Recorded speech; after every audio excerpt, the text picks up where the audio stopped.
Bajarê Amedê bi ciyên xwe yên dîrokî, bi sûrên xwe yên bêhempa û bi çand û kültura xwe bi nav û deng e. Bi salan ji bo gelek şaristaniyan bûye cih û war.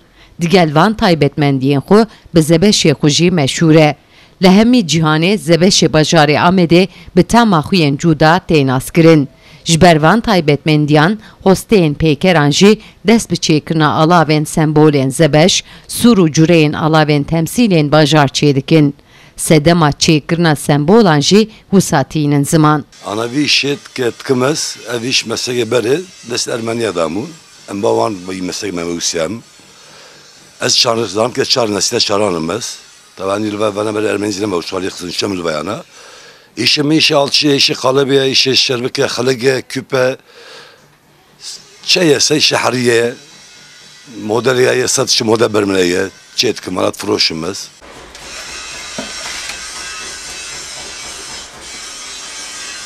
Li gor hosteyê Amedê çêkirina sembolan hinek bi zehmete. Lêbelê ji bona sandina Amedê karekî pîroz e.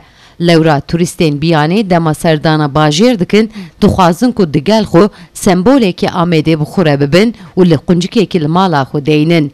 Amed bajarekî qedîm e, divê sembola wî jî hebe.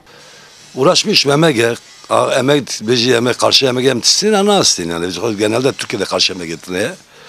Em bir açıt kit kadini misal buraya khara bejimiz.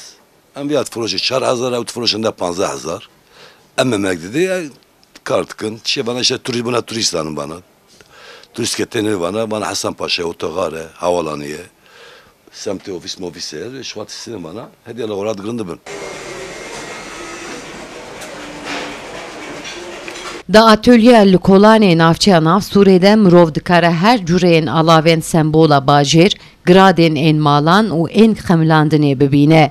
Dikandar dibêjin buhabûna wan sembolan jî gelekî kêm e.